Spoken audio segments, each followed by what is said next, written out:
Pozdravljeni. Na veliki nagradi Madžarske je bilo eno izmed največjih vprašanj med nami, navdušenci Formule 1, zakaj je bil Ferrari na koncu dirke tako slab. Vsi mi, navijači ali ne, smo v resnici pričakovali več. In danes bomo kot običajno skupaj skušali razumeti, zakaj.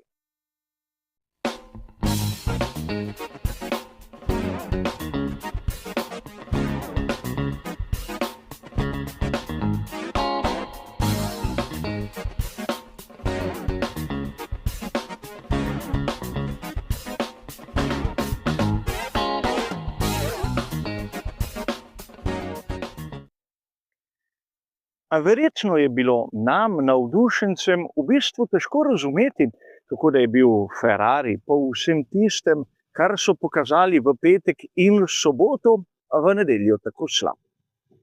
A dajmo za trenutek ponoviti, namreč Ferrari na prvem in drugem prostem treningu je kazal izjemno formo.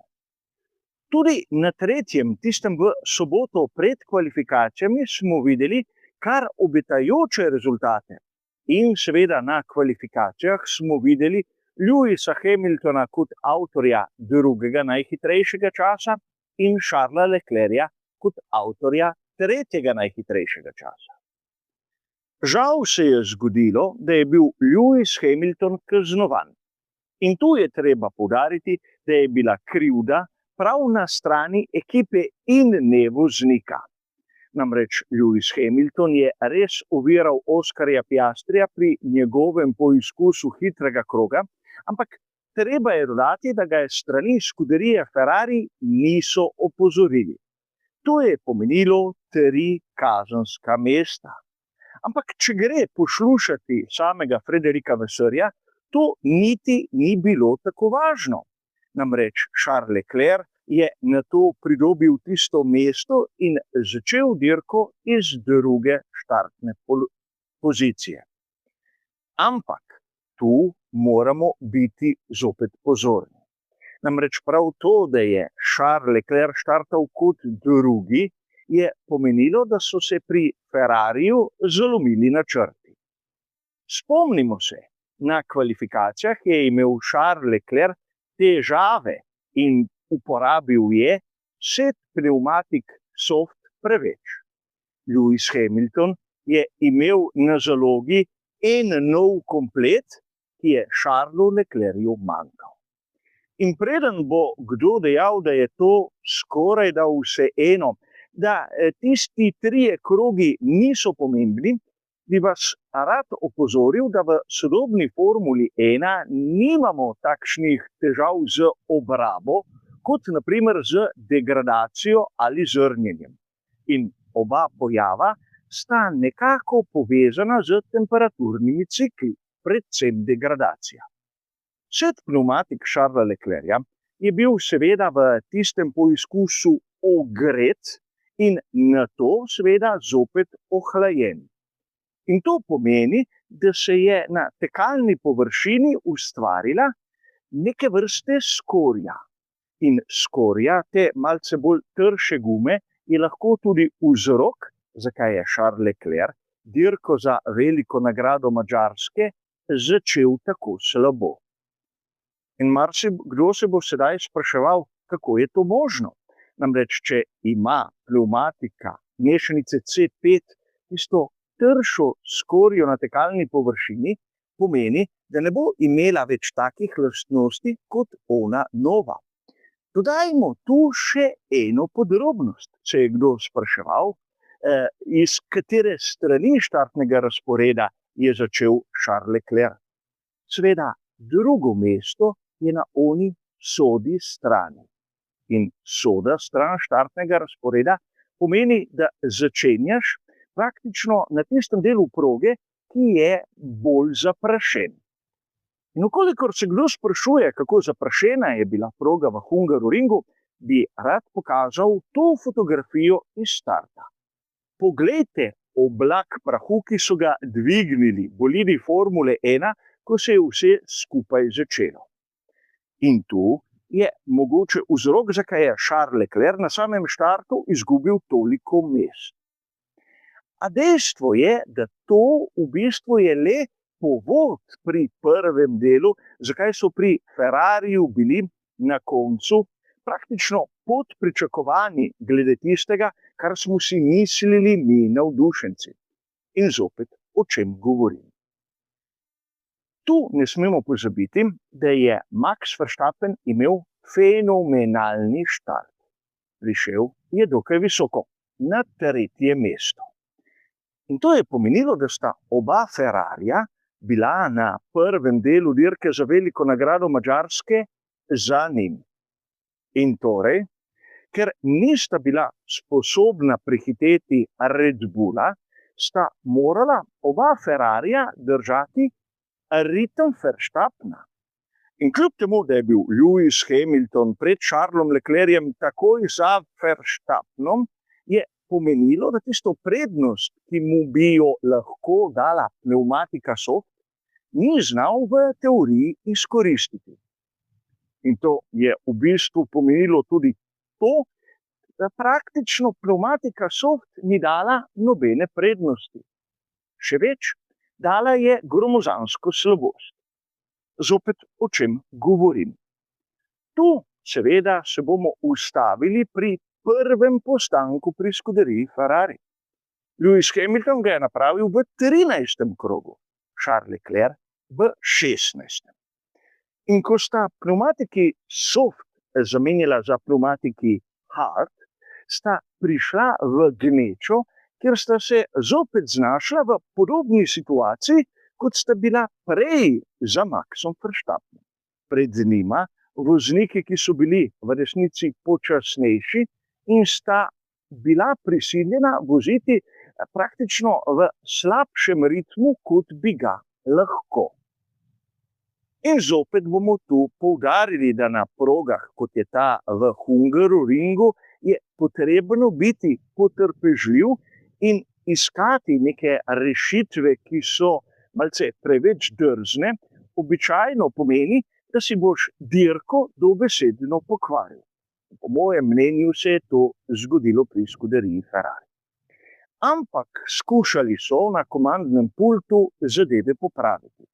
Ampak kako? Poglejmo si drug postanek obeh voznikov skuderije Ferrari. In tu bomo videli, da je zopet prišel sorazmeroma zgodaj, glede na mešanico, ki sta jo rabila tako Lewis Hamilton kot Charles Leclerc. Govorimo o tem, da pneumatika hard ali C3 je zdržala približno 20 krogov. In če to seštejemo k tistemu, kar smo videli pri pneumatiki soft, nam je takoj jasno, da mogoče pri skuderiji Ferrari so od vsega začetka imeli v mislih strategijo z 3 postanki in ne z 2. Tu se moramo spomniti zadnje epizode. V obdobju tistega znanega virtualnega varnostnega avtomobila, ko je Lewis Hamilton prekoračil hitrost v pit laneu, se je zgodilo nekaj. Namreč na izhodu smo videli, kako je bil Andrea Kimi Antonelli pred Hamiltonom na tisti črti varnostnega avtomobila in je zato dobil prednost. In to je vse po pravilih, to je vse tako, kot mora biti. Težava je nekje drugje. Lewis Hamilton je bil zopet prisiljen biti za počasnejšim voznikom, namreč Lewis Hamilton je imel pneumatiko soft, Antonelli je imel pneumatiko hard in nekako izničena je bila tista prednost, ki mu jo je dala pneumatika. Prištejmo k temu še tistih 5 sekund kazni, ki jih je dobil po nepotrebnem.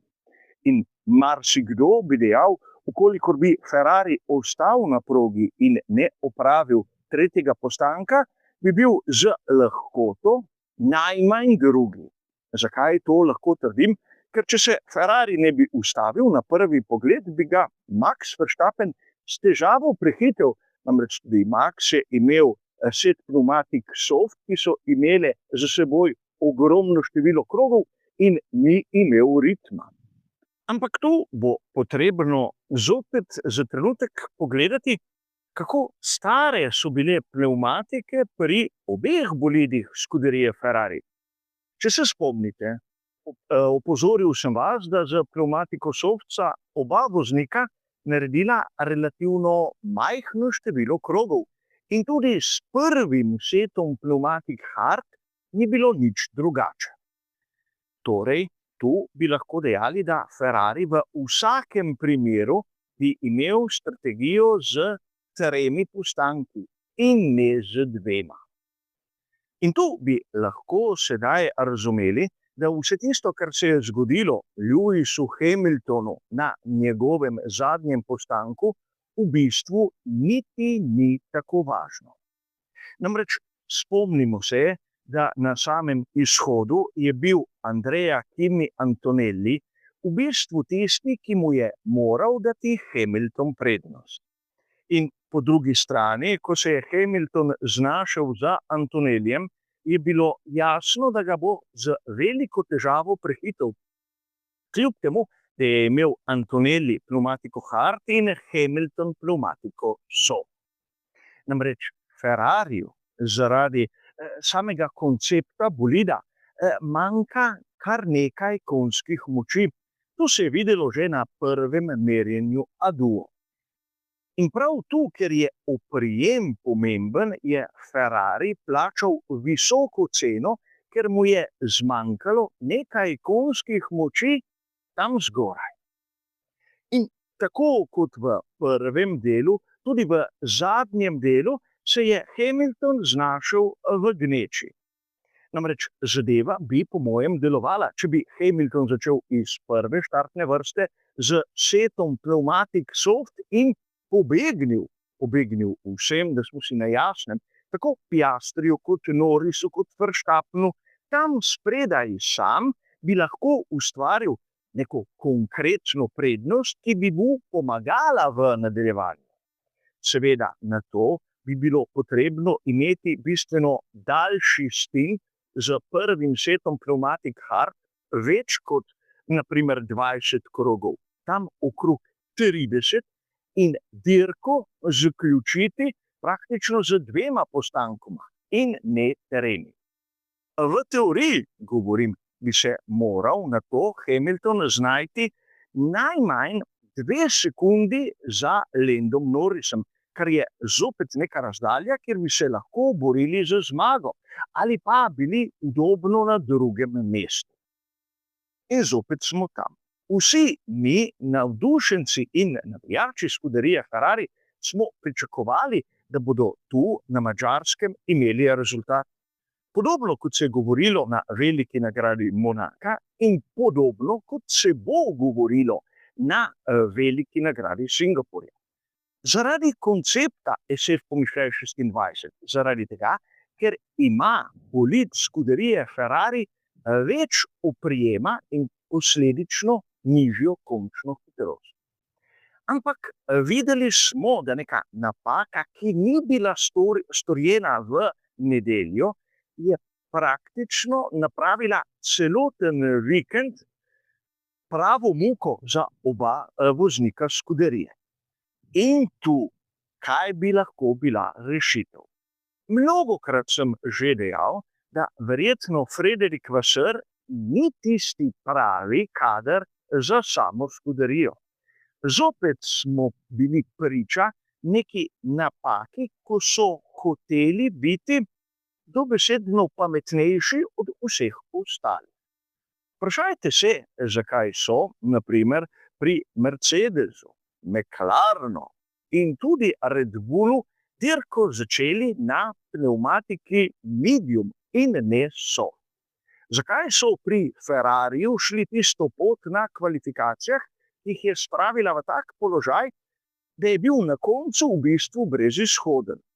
In to je eno izmed tistih vprašanj, namreč nihče za napake ne odgovarja. Dirka Lewisa Hamiltona je bila pokvarjena na kvalifikacijah, ker je malo manjkalo, da bi imel najboljši štartni položaj, ampak ker nihče ni bil sposoben opozoriti ga, da bi lahko oviral Piastrija in da naj se umakne.